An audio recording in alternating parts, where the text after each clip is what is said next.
On this episode of Real Estate on the Rocks, we're going to talk about the 5 ways to jumpstart your career with Heather Moots. Welcome to Real Estate on the Rocks, where you get top shelf real estate conversations served straight up, never watered down.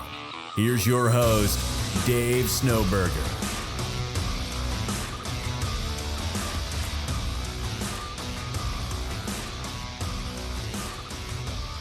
All right, welcome back to Real Estate on the Rocks. My name's Dave Snowberger. I'm joined via Zoom with Marshall Tucker. What's going on? Ryan Baker. Hello, everyone. And we've got a special guest today. We've got the broker associate, Heather Moots from Homestead and Ranch Real Estate. That's an interesting name, Homestead and Ranch Real Estate. Cool name. Heather, welcome to the show. Thank you. Tell us a little bit about yourself, Heather. What's going on down there, and where's Homestead Real Estate Ranch located? So they're based out of Driftwood, Texas, kind of close to Austin, but I am in Hondo, which is about 45 minutes west of San Antonio, but I work a huge area. Basically, within an hour and a half of me, I will drive. I put so many miles on my car, but I don't mind that. But business is booming right now in the middle of this pandemic, which is great and unexpected. So it's surprising. Yeah, certainly. I think there's a lot of agents. I'm not even going to go with the 80-20 rule. It seems to be like 50-50 rule. There's either 50% of agents aren't having anything go on, and 50% of agents are absolutely killing it, is what I'm seeing out there. I think maybe 50% of the agents are actually working and meeting the buyers that are seriously looking. So all the buyers that are out are looking hard, and then all the agents that are actually working are getting the fish. Yeah, it seems like all the tire kickers have kind of faded away. And so, yeah, if you're out in this market and you're a seller, you're out in this market and you're a buyer, it seems like you're a little bit more serious these days. So, Heather, tell us a little bit about yourself. Why did you get into real estate? So I was a home economics teacher, and I did that for 5 years. After I raised my babies, I went to work, and that's what I did. And then I've always loved real estate. I've always loved, homes and everything to do with them. And I just decided to take a leap after 5 years of teaching. I got my license and I taught for a year while I tried to get it off the ground, made a little bit of money. And then I quit teaching and just went full force with real estate and never looked back. I've loved it ever since. I started off with a local broker here in our small town. I wasn't sure how it would go. Everybody in this town knows everybody. Ryan's, lived here before. You kind of think, okay, I don't have that last name. Everybody knows a relative that's an agent. So that was kind of a hurdle for me. But after I quit teaching, there was never a year that I made less than what I made teaching. So, and it's only grown every year. I worked 2 years locally here in Hondo, and then I decided my broker would help write up the contracts. I mean, he was so hands-on, but it was almost to the point where I was not learning and growing like I knew I needed to. So I found a brokerage in San Antonio. There was a girl that was rocking and rolling that needed a team member, which I know you run a team, Dave. That's kind of what she did. And I went and interviewed with her and took a position under her on her team. And for 2 years, I just learned and soaked up everything I possibly could.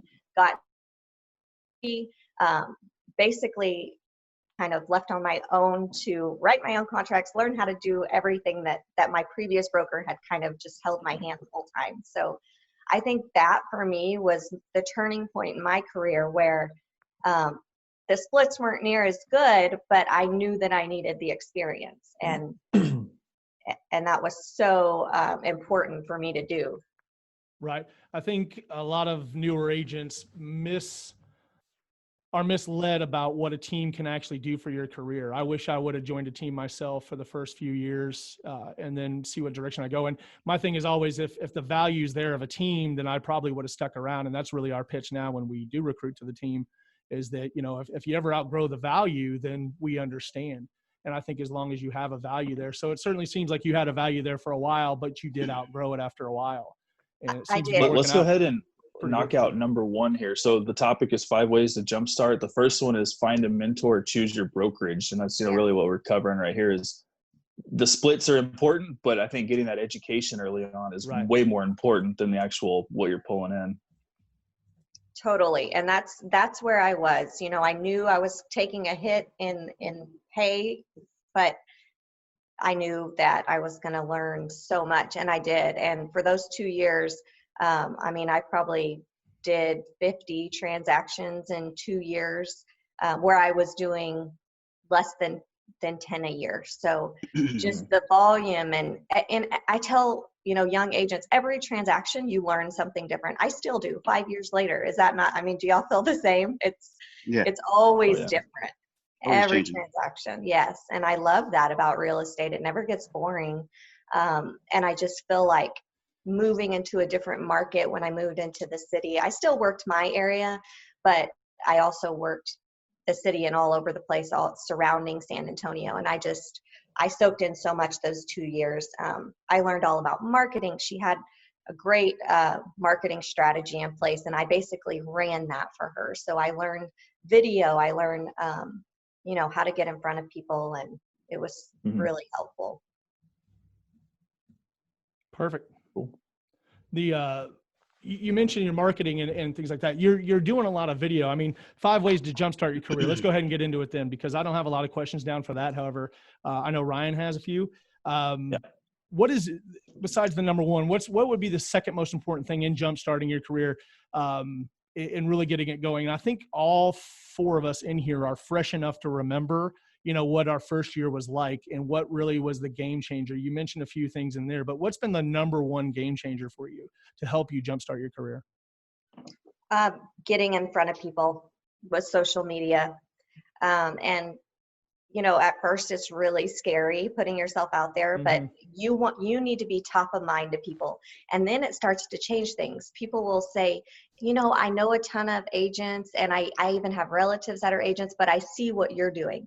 Well, they see what you're doing because you're putting that out there on a daily basis for them to see. And it's effort and it's work, but it does pay off. So I quickly learned, that marketing yourself and marketing other small businesses, you build relationships, you network with people, and all of that, will have a positive result on your business. Yeah. I saw one of your videos that it was God made a small business owner. And it seemed like you had a pretty good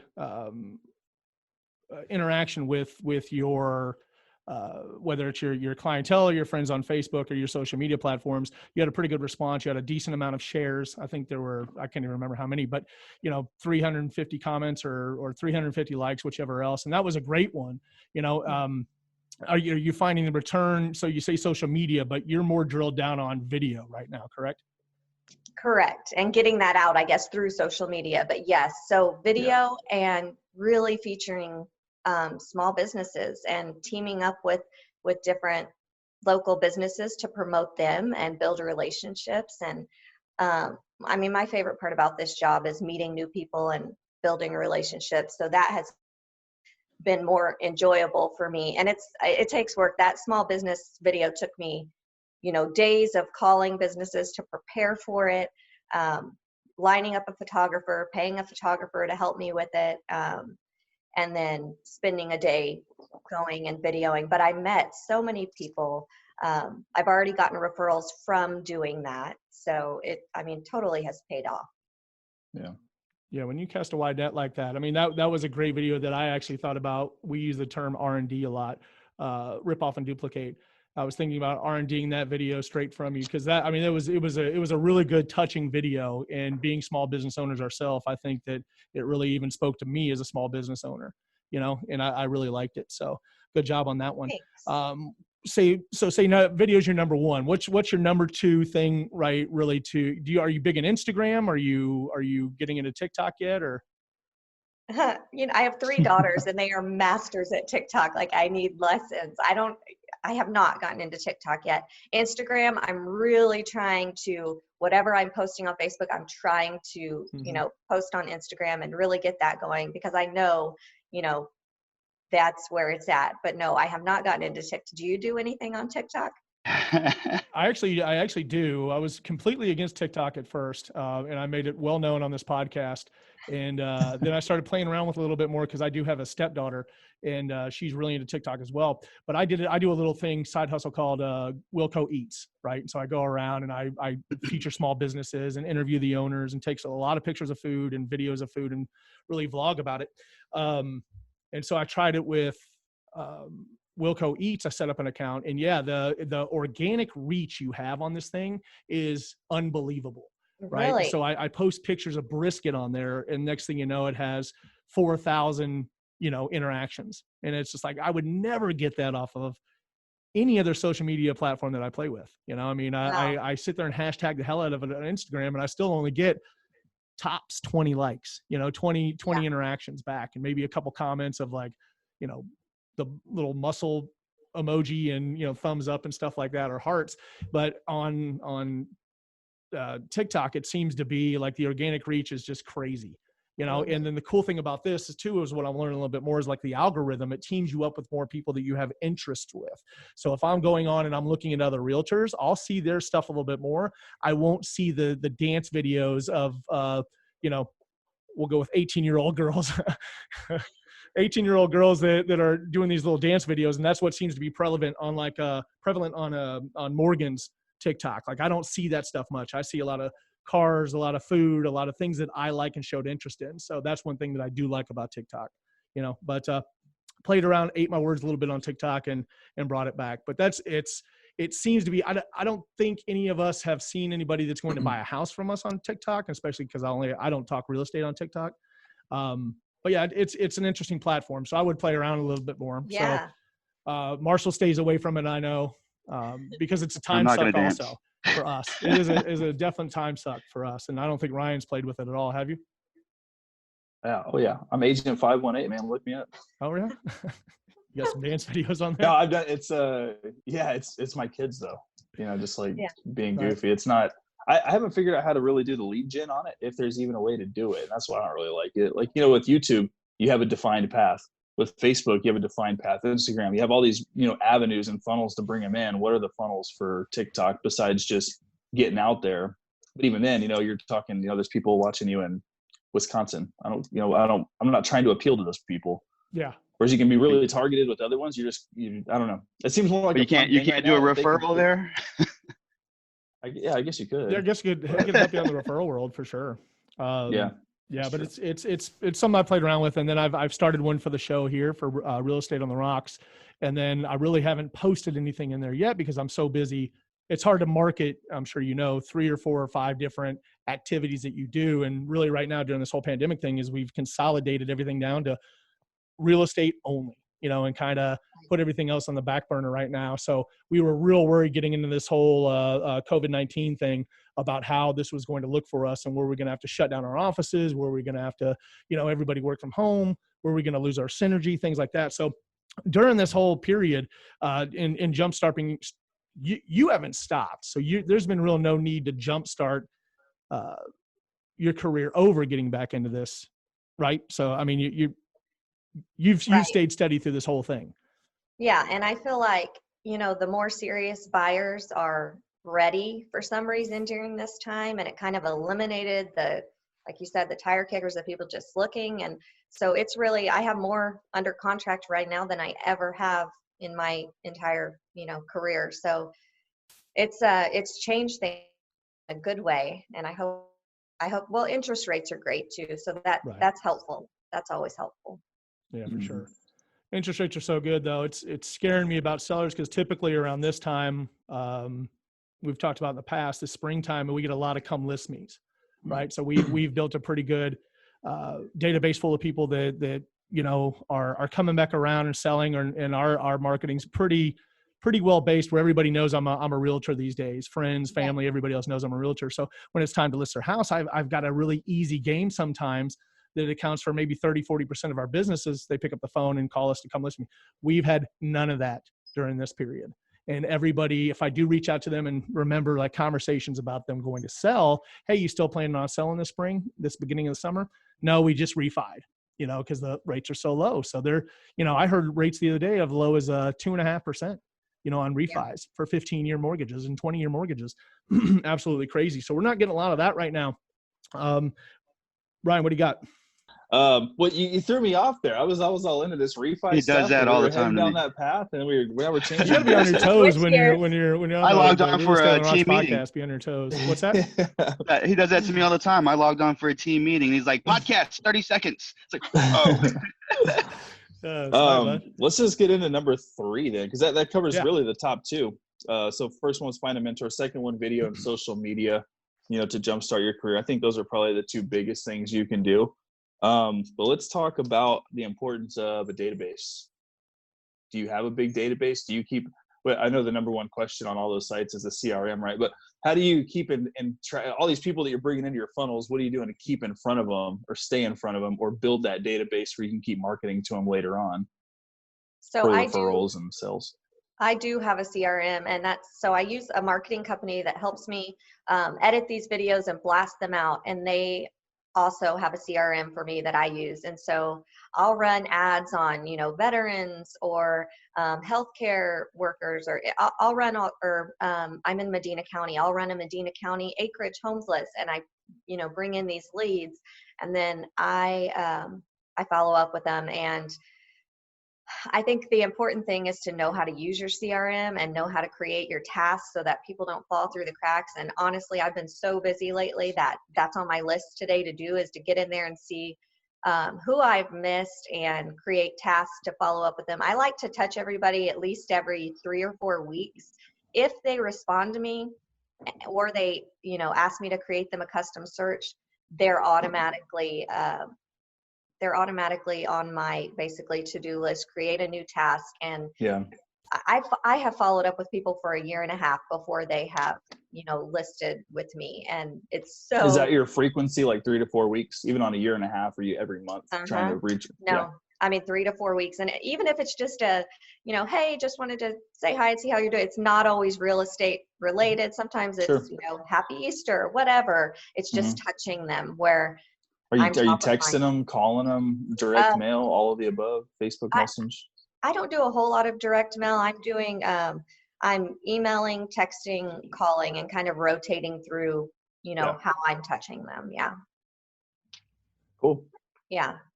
And I think that I never used a CRM before joining this team. And so that's another, positive thing that I learned from being on a team. And there was just so many things that were so new to me that I will now carry with me, for the rest of my career. I would have never, being in a small town market, you don't learn those things. So you have to get out and find somebody that needs help, that needs you basically to run part of their business for them. And yeah, like you said, it might be a cut in your splits, but the value you're going to take from it is huge. Exactly. Absolutely. So, give a plug real quick. Your marketing company / CRM. Who are you using? They're called Platform, and they basically they only allow one agent per market, so nobody can recreate what you're doing with them, which I love that. And I just feel like I upload everything to Google Drive and they take it from there. I mean, it's very hands off for me, which I don't have time to edit videos, put captions on. That is not my expertise. So, one thing I would say is find someone who's good at all that. And if you can afford it, do that. Because one sell a month, not even one sell every 3 months from a lead coming from Platform pays for Platform. Yeah. So, I mean, and I approached it when I left my team. So what I was doing, I was running Platform for my team lead in San Antonio. And when I left, I got approached by the owner of Platform that said, do you want your market? Because, I lived kind of outside of San Antonio. And I said, absolutely. Like, I didn't think that, was an opportunity for me. And then when it was, I took it. I was a little worried about, can I afford this? But you have to spend money to make money is also my theory. And it's worked for me. Perfect. I'll have to check that one out. I haven't heard of Platform yet. I hadn't either. I know there's a few other out there like Viral Video and things like that. We could definitely use that, because that's one thing, even on this podcast, as we get tripped up on, is that we were basic audio for a while, and then we started adding in the Zoom meeting. We lost one of our hosts that was just kind of refused to be on video. And so we were like, okay, so now we've switched back, we've switched over to doing the video again. Now it's really hard because I do most of the editing for it, which I know how to do, but you're absolutely right. It's so time consuming, and it can get delayed if I have other things going on. It falls to the bottom of the list because it's not necessarily income producing or direct income producing at that time. Right. And so we're taught to lead with revenue, and we have to do the income producing stuff, work with our clients and everything else. And when I get home at 10 o'clock at night, the last thing I want to do is throw on my editing boots, and sit there for hours on end trying to do this stuff. So that's smart that you leverage it off your plate. And you brought up if you could afford it. There's definitely ways out there to afford this stuff. I'm not sure how much that one is, but a lot of our listeners don't know. It's so easy to get off your plate and get over to Fiverr. You just really have to get over, start a relationship with somebody and see how they work. And you might have to kiss a couple frogs before you find the prince, right? Or the princess that can, do the great editing stuff. I know that Ryan, you found somebody, didn't you? I did. I got one of my friends actually in Texas does a lot of video editing, and he was doing it for a while. And then when all this thing started, I always did a lot of my own before that through Adobe Premiere. And now you get to where yesterday I put 2 videos out, and it took me an hour and a half to edit both of them. Mm-hmm. And I did it all on my phone. Like I said, I'm a big fan of LumaFusion. I know you're not, but it's a pretty powerful program. And once you get, fast with it, it's not that bad, but we're also still basically shut down up here as far as real estate. I mean, we're not. Things are moving and happening. I got to close on Friday. A little stuff's going on, but it's not anything like a spring market would normally be. So I probably have more time on my hands than I normally would. But yeah, I could definitely see that being a problem in the future, especially when the market picks back up. I think we're supposed to open next week. So that's great news. See what happens. That's great news. Yeah, we've been fortunate. Yeah. We're obviously in Texas, that, down here, us 3. And so we haven't really, the governors didn't put a smack down on us like your governor did, Right. So your governor looked at, basically what was going on in New York City, and I think extended it all the way through your state. So that's had to be real hard for you. So, but you've done a great job of keeping the videos going. Heather, what are some of your ideas cooking up for moving on? Some things you really want to do with video that would help, say, advice to an agent just coming in right now that's on the fence about doing video. What do you suggest right now just to get them going? I mean, quick 30-second videos, selfie style. You don't have to look, you don't have to sound professional or have the perfect background. Literally be on the move. I feel like people like to watch you if you're walking or turning a corner or doing something like that. But even just top 3 things, every buyer should know, or I try to think of simple little clips that, I can blast out to my retargeting audience. And my goal is to do a couple a week. Ryan, 2 yesterday. That's good. I really need to do more. That was a record. I really need to do one a week is usually, so if you're doing 2 a week, you're beating me. I just was bored yesterday. One of them was a spoof with Dwight on The Office. So, whenever he's buying a home. But yeah. Now, do you guys do listing tour videos of your listings? Yeah, that was one of mine yesterday. I typically do a walkthrough real quick. That was the other video. And do all that stuff on the video. I've started to do more now. I got away from all the listing tour videos for the past few years because I thought it was redundant because so many other agents were doing them and I didn't see people watching them very much. And I'd put them onto YouTube and I'd see that they'd have no views. It did help with clicks, I always thought, like I would do the video, I'd get it into YouTube, and then that would help the SEO if someone was looking for a 107 sumac and they type that in, it would come up, right? And so it'd be the first one there, and it would be more focused on, say, 80-20 house and then 20% on me and my real estate group, right? Because it was more of a pitch of the real estate group than it was the actual house. Right.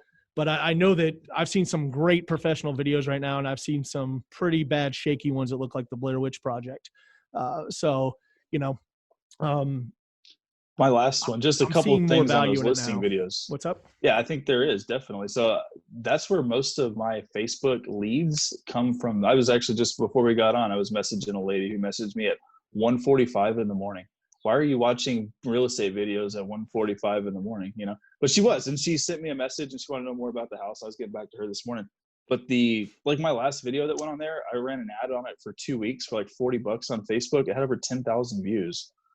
That's a lot of views. I feel like for putting $40 behind it, that's nothing, you know, to get that many eyeballs on you. Right. But I get a lot of traction out of those things.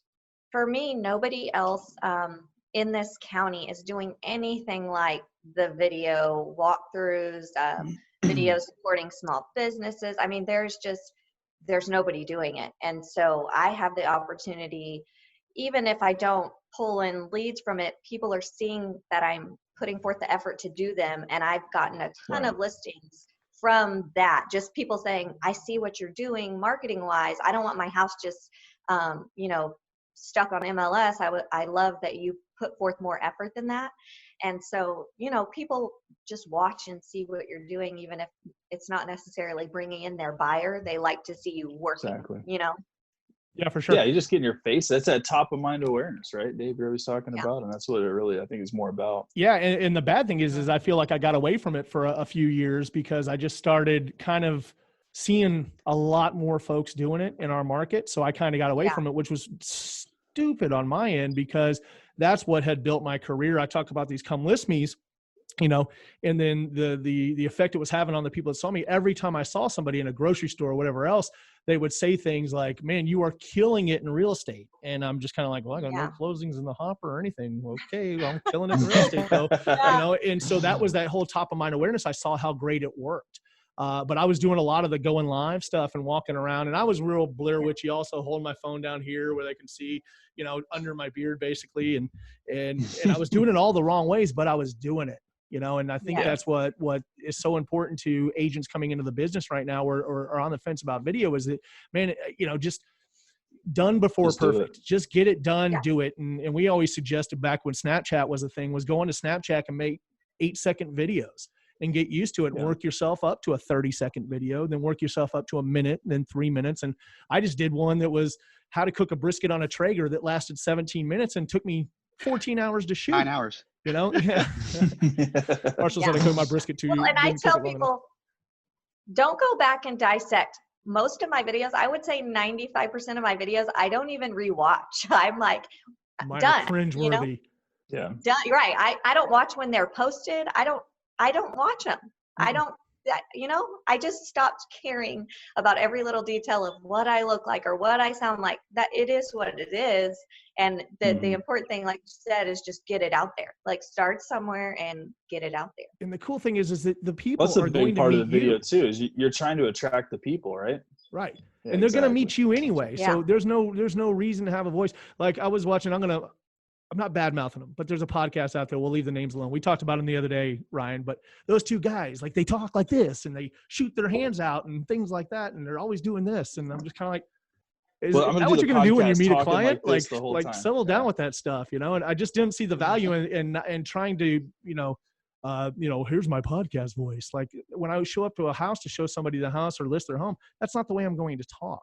Or any of these videos, I'm not going to be so well scripted to do the cuts. I say a lot. I think and I draw blanks and I just kind of like, what was that name again? And it'll be like the most simple thing I should be able to recall, and I can't. But that's my personality. That's exactly who you're going to get when you meet me in person. So I'd rather it be genuine and really organic versus so scripted. So and I can actually see that in a lot of the videos that you do is that, man, you just turn your phone around and start walking. And I'm like, because Ryan taught you up pretty high. And I was like, okay, we'll check out her marketing stuff and her videos, and it was like, they're spot on, because they're appealing and they're not overly scripted and overly done. And, and it's just, it's not perfectly cut. And a lot of these other things that I think a lot of realtors are getting hung up on watching. There's a lot of Facebook groups out there that have to do with YouTube right now or shooting video. And you see these videos and man, it's like a production. And it is. Who knows how much it costs to shoot that video. If that's what is appealing to these new agents coming in, they're never going to do video if they think that's what it is, but it's really not. It's just turning around the camera and getting down with it. I mean, we've got cameras, we've got lighting. I'm in a studio right now that has a green screen and, the microphones everywhere and a big podcast table. I have all these things right here. And it's just like, man, I use the iPhone the most, Yeah. you know, a microphone is pretty important. I'm learning, you know, especially if there's wind or anything like that, you know, you really want the good mic. However, it's just getting it done, starting and doing it. And so you've done that. So, hats off to you for that. I'm going to ask you, we've been doing this now for probably we're 35 minutes or so. So I'm going to start asking you some rapid fire questions. Marshall, Ryan, just hop in here whenever. I keep wanting to call you James, Ryan, sorry. Because James is usually for over a year, James is usually where Ryan's sitting, but James been called up by the military, and he's serving our country and somewhere in Dallas, I think right now, helping out with the COVID stuff. But I heard he's going to get what's that called? Discharge. Is that discharge? Is that the right thing to say? Yeah. I'm asking you, Ryan. You're in the military, man. Day before? Yeah, but I don't know when reservists come out of active duty. I don't know what that is. Marshall says the 89th day. They're gonna get rid of everybody on the 89th day, so at 90 days they don't have to pay you. That's all right. Mm-hmm. Yeah. So I'm gonna ask you some quick questions. Tell me about a client that you really that touched your heart. How's that? Tell me about a client that touched your heart. Oh my gosh. Okay. I recently had an older couple saw one of my videos on Thanksgiving Day, sent me a message on Facebook saying, we would like you to list our house. Can you call us? I mean, I had no idea who these people were. They live in a small town about 30 minutes from my town, old farmhouse on 3 acres. I mean, when I drove out there, it was the most magical little place. I mean, the house needed some work, window units. They expressed to me that they had hired an agent 4 years before to try to sell, and it was just a disaster. And sweetest couple, probably in their 70s. But they had to sell to retire, and they wanted to move out of the country. And immediately I was just drawn to them. I sat at their coffee table and drank coffee with them and really enjoyed them. And this deal was one of the hardest deals I've done. There was an issue with title. We had to end up getting a lawyer involved, and it was a process. And the older man called me multiple times just in tears thinking this isn't going to happen, and we're not going to, I mean, they were at the point where they were just going to walk away from the house and kind of just let it sit because they couldn't sell with this cloud on title. And we were able to get with the right lawyer and the right people to make it all work. And they were so thankful. I'll never forget them. And like I said, they didn't come from sphere of influence. I didn't know them through anybody, but they were just so sweet. And it was something that had to be done. And I kept thinking, this is why I do what I do. I love the fact that we get to help people through these huge, like monumental decisions and this process. No, that's great. That's a great story. I've got one here that I thought was interesting. So I went through last night and I found a bunch of questions and then really kind of brought them into the real estate angle, right? And so some of the best podcasts out there, what do they ask their guests? But I like this one a lot. For some reason, it stood out to me. But if you could have a billboard with anything on it, what would you put on there? Oh my gosh. I like that question. Advertising For my business. Right. Well, we're just talking about business right here. Yeah. I mean, I'm thinking, oh my gosh. I've driven, past lots of billboards and thought like, that would be so awesome to have one day, but I've never thought about mine would just be my face. Right? Like your huge face on it. I don't know. I don't know. I am all about building relationships. So it would be something warm and fuzzy for sure. I'm all about the warm and fuzzy. Gotcha. Okay. And so if you could turn back time and talk to yourself as a first-year agent, what advice would you give yourself? Hey, that's my question. All right. This is from me and Dave now, because that was my first question, Dave. All right. Oh, sorry. He's a question stealer. Ryan, go ahead and ask your question. Dang. I'm sorry about that. I am a question if you can stealer. talk to your first year. No, he'll tell you, hey, That's come fine. up with 5 questions, and then he'll take them all. Yeah, that's all right. Yeah, so go ahead. What would funny. you tell that 5 years in? What would you change that first year that would have set you on maybe a better course or helped you out more in year 5? I mean, I would have just told myself to have confidence and to I wish I would have moved more quickly on getting underneath a good mentor that kind of pushed me hard. I spent 2 years not really learning a whole lot. So if I could go back, I mean, I'd tell myself, get a mentor immediately and hit the ground running. Because I kind of, I don't want to say I wasted those 2 years, but I didn't learn a whole lot. So I definitely go back and do that differently. So Heather, who has been the most influence on you and your business? Oh man. So, or multiple people. Yeah, there's been multiple people. There's a friend of mine from high school that's a broker in a totally different area. And constantly throughout my career, he would send me messages that say things like, "You're killing it. I see what you're doing. How's it going?" And he just was a constant, positive influence on me. And whenever I had kind of, outgrown the team that I was on, and I was getting offers from other brokers, at higher splits, and I'm contemplating, what do I do? Am I ready, to move on and do something different and kind of build my own team? Do I want my broker's license? All these things that the little you is saying, you're not ready for this. You can't do this. He was always that person that just at the right time would shoot me a message saying, "Hey, you're not a 50-50 agent. You can do this. You've got the skills. I'm watching what you're doing." And I think just having, someone in your life pouring positivity into you really can push you to that next spot. So I know, you mentioned me getting my broker's license in 5 years. That was not even on my radar. And when I left the team that I left, it kind of just catapulted me into, look into this, see how close you are. And I was 30 hours away, and then passing my test. So 30 hours in a test. And I just immediately decided that's what I'm going to do.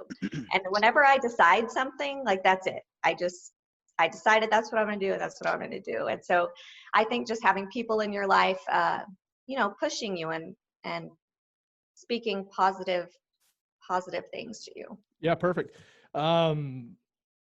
So do you have this question too, Ryan? If you were to write a book about your life, what would the title be? I did not have that question. It's all you. Oh man. You're coming up with some hard ones, Dave. Dang. I know. Dang. I just want to take it a different thing and see how responsive it would be, because we don't sit around and think about these things, right? No. So it's like if you had to sum up your life real quick, Heather, how would you do it? Yeah.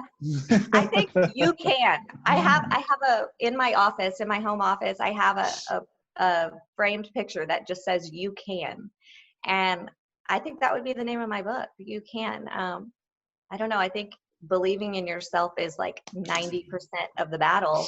And I have 3 daughters who watch mom, and my goal is always for them to just see me making it. I'll finally hit 6 figures this year, and that's been a goal of mine this whole time. And I just always want them to see women, doing it and believing in themselves. No, Are you perfect. setting up your daughters to follow your footsteps in real estate? I have already talked to my oldest is 13, and I told her, when you turn 18, Mama's going to help you get your license. Oh, that'd be so perfect. Yeah. Yeah. And she's so smart and organized, where I am the creative side. She is so organized. So I'm I need you. Yeah, for sure. Yeah, that's one thing I lack is the organization skills. I had to actually hire that because I don't. I just have it's my career is just a free for all. It's just do this, do this, and if it pays off, and then I just put everything in my admin, Melanie's hand, director of operations. She does everything for me and runs everything, and then I just do, like you said, create. And so I know Ryan's good at both. My goal is to have someone doing it. It's a struggle for me to go input things in Excel and keep track of everything. It's I hate doing that part of it. Mm-hmm. So eventually I would love for someone to run that side of my business. Yeah. Does your team offer you contract to close stuff? Or not your team, but the brokerage you're with right now, do they run most of your transactions, or are you still into that, doing all that stuff yourself? I'm still pretty much doing all that myself, but they have, different documents and things in place that we share constantly that really help me with that. Right. They've created a streamline on just as soon as I get something under contract, I'm inputting dates and everything just to keep me on track. I have a whiteboard in my office where, I keep everything up there so that I know what's going on and where we are. And to me, it's kind of really helped me stay on my game to be in charge of that side of it. Right. I asked that question for a specific reason, and because this was the 5 ways to jumpstart your career. And one of my biggest things right there is to unload any of that stuff that's clerical, the office work, off your plate as fast as possible, and hook up with somebody like a contract to close person. To me, is that's originally why I hired Melanie, and then it's worked into this bigger position of that. And now we've just actually gotten that off of her plate, so I can have her doing more of the marketing side of this business and helping me with the video and helping me distribute it all through all the social media channels. And now we've actually hired a company to do that. But I thought that was the biggest game changer for me, was finally realizing that I didn't need to be spending anywhere from 12 to 20 hours a week, per transaction on these things. And I had a really busy July once where I sold, close to $3 million. And I can't remember how many deals it was, but I was told by somebody that, basically at three buyers, you can pretty much handle it. Anything after 3, your hair starts to catch on fire. Right. And so I think I had 7 and I had 4 listings, and it was just really rough. And finally, I didn't want to give up that $400. But as soon as I learned that leveraging those things off my plate with a contract to close company enabled me to put that 12 to 20 hours that I was spending there back into lead generation and back into my business, to where I was able to work 20 transactions in a month, 18 transactions, I think was the most in my month, 1 month.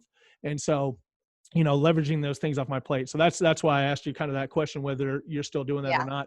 And I think that would be a smart move for newer agents to realize the importance of getting that off their plates. Yes. And I think you're right. Like when you hit that number, this month I have 6 under contract for June and 6 listings. And I'm like at the point where it's time, and that's why I have that whiteboard going. I mean, it gets crazy. So that's something I'm going to be looking for. If you were a single agent and, weren't married and had kids, more than likely you can possibly handle that, but you'd be looking at 12 to 18 hour days, when you're getting into the business, like, okay, I can handle that. But then, I've got a family, Marshall has a family, Ryan, everybody in this room right now has a family. You have to start getting those things off your plate. And I think agents coming into the business don't understand the importance of how much that can hold you back, being that you're going to miss that family time. You're going to miss a birthday or two, maybe not the whole birthday thing, but, you won't be able to take a trip. You won't be able to go out of town. You won't be able to do one of the holidays, because most people are in town when it comes to real estate. They're in town to look at real estate on the holidays, on those days off. And we work all those days. I don't think any of us are in a position to have a career to where we can take all those days off yet. Right. Right. So, well, anyway, so we've kind of gone at this a long time. I know that we jump all around. We've kind of got a disorganized podcast in a way, but not so much. It's a good conversation. So we really appreciate you being part of it. If we're anybody out here is listening that would want to send you some business down around the Hondo, San Antonio area, how do they get in touch with you? So I'm always available on my cell phone, 210-414-8198. One thing like I pride myself on is communication. And it's amazing how many agents aren't good communicators. And I think that's like the key to success, is being attentive to people. And recently I had a client go through 2 agents before they came to me and said, I just can't get them to call me back or respond to me. And that blows my mind. Yeah. So, I mean, it blows my mind. How do you expect to make it in this business if you can't respond to people? So, that's my cell phone. I don't work 8 to 5. I work crazy hours, and I would love to, help anybody in the area. Right on. Yeah. Marshall's huge in the referral game, over here. And he's built it by just having great communication. What does that say? Are you under duress? What's going on here? Unmute. I can't unmute. Marshall's Zoom crashed and you can't unmute it for some reason. reason. Read your lips. So let me see if I can unmute it on my end, because I do see that you're muted. Yeah, I see that too. I thought he was being taken hostage. Nope, I can't unmute you No. either. Here. Nope. Does he know Morse code? Nobody can hear us, so we can talk poorly about him right now. But that's the great thing about technology. We know that it always doesn't work 100%. So sorry about that, Marshall. You missed out because I know you had some riveting questions to ask. But Heather, we do appreciate it. Throw me one last bone here real quick. What app is your favorite app at this time that you would suggest to an agent right now? Oh man. I mean, I think just utilizing, I don't do any of I send all my stuff out for marketing purposes, but I think utilizing social media, any of them. So Facebook would be the most important? I would say Facebook and Instagram. The thing is, you're always on your phone. So what is it to take 5 minutes and get yourself out there in those avenues? Like you're always on your phone anyway. And it's just using your time wisely, I think. Yeah, my phone's glued to my hand all the time, and I'm always looking at new apps. And I mean, I have so many apps from doing so many of these shows, and then asking agents. I get into it. Like I would never probably have heard of LumaFusion if it wasn't for Ryan over here.